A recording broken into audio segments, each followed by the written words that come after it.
Christian directory or a sum of practical theology in cases of conscience, directing Christians how to use their knowledge and faith, how to improve all helps and means, and to perform all duties, how to overcome temptations, and to escape or mortify every sin, in 4 parts. First, Christian ethics or private duties. 2. Christian economics or family duties. 3. Christian ecclesiastics or church duties. 4. Christian politics or duties to our rulers and neighbors. Advertisement. Readers, the book is so big that I must make no longer preface than to give you this necessary short account, 1. Of the quality, 2. And the reasons of this work. 1. The matter you will see in the contents as Amesius's cases of conscience are to his medulla, the second and practical part of theology, so is this to a Methodius Theologia, which I have not yet published. And 1. As to the method of this, it is partly natural, but principally moral, that is, partly suitable to the real order of the matter, but chiefly of usefulness, secundum ordinem intentionis, where our reasons of each location are fetched from the end. Therefore, unless I might be tedious in opening my reasons affine for the order of every particular, I know not how to give you full satisfaction. But in this practical part, I am the less solicitous about the accurateness of method, because it more belongeth to the former part, the theory, where I do it as well as I am able. 2.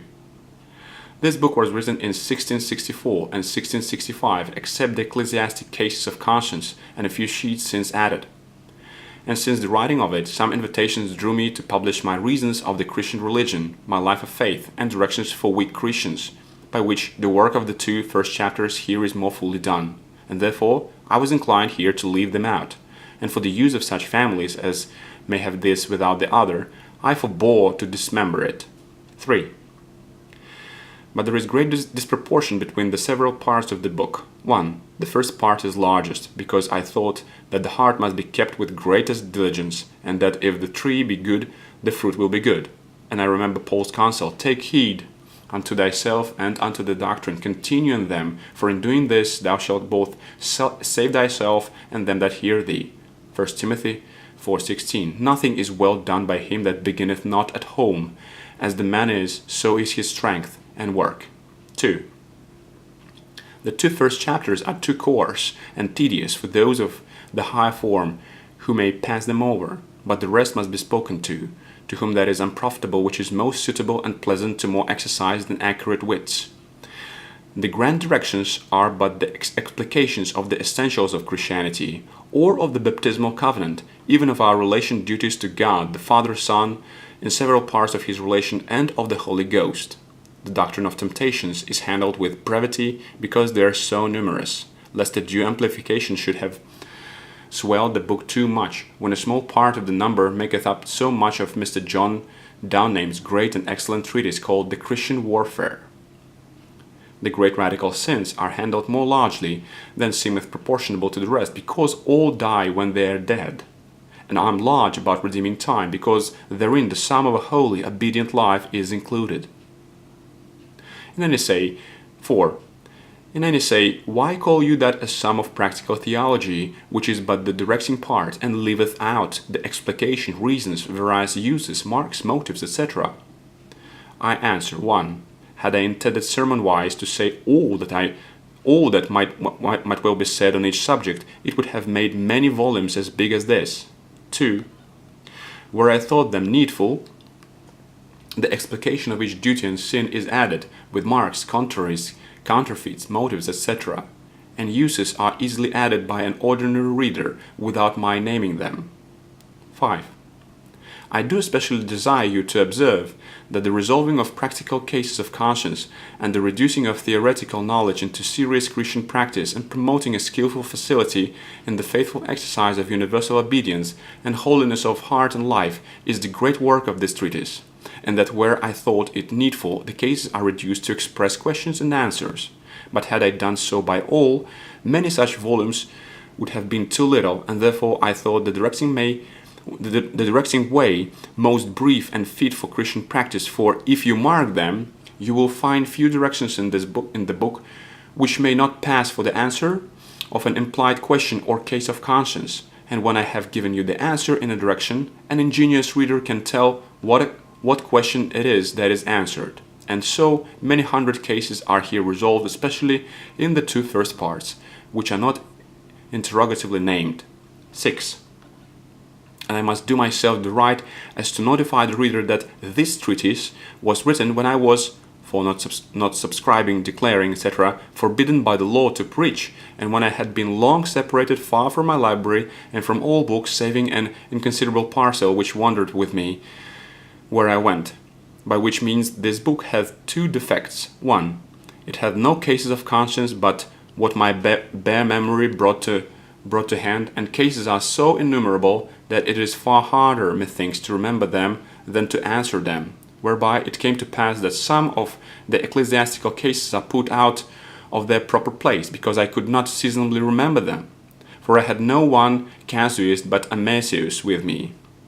But after about 12 years' separation, having received my library, I find that the very sight of Cyrus, Fragoso, Rodericus, Tolet, etc., might have helped my memory to a greater number, but perhaps this will be enough for those that I intend them for.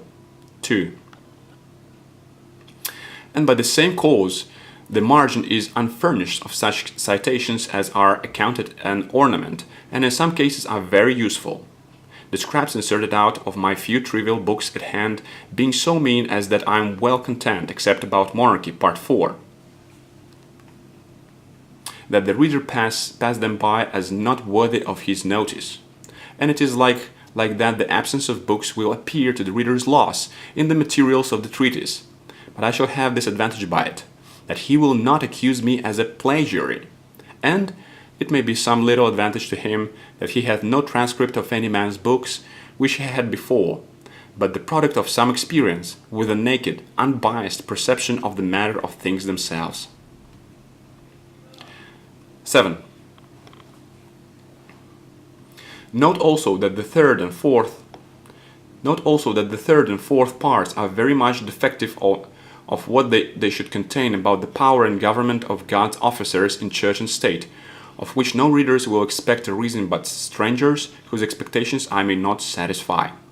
But as I must profess that I hope nothing here hath proceeded from disloyalty or disrespect to authority, government, unity, concord, peace, or order, or from any opposition to faith, piety, love, or justice. So if unknown to me there be anything found here that is contrary or injurious to any one of these, I do hereby renounce it and desire it may be taken as non-scriptum. 2. The ends and uses for which I wrote this book are these. 1. That when I could not preach the gospel as I would, I might do it as I could. 2.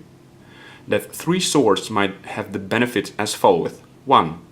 That the younger and more unfurnished and unexperienced sort of ministers might have a promptuary at hand for practical resolutions and directions on the subjects that they have need to deal in, and though Cyrus and Fragoso have done well, I would not have as under a necessity of going to the Romanists for our ordinary supplies. Long have our divines been wishing for some fuller casuistical tractate.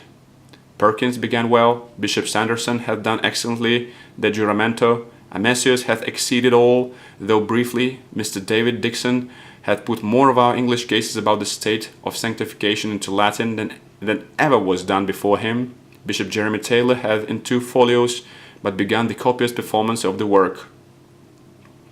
And still men are calling for more, which I have attempted, hoping that others will come after and do better than we all.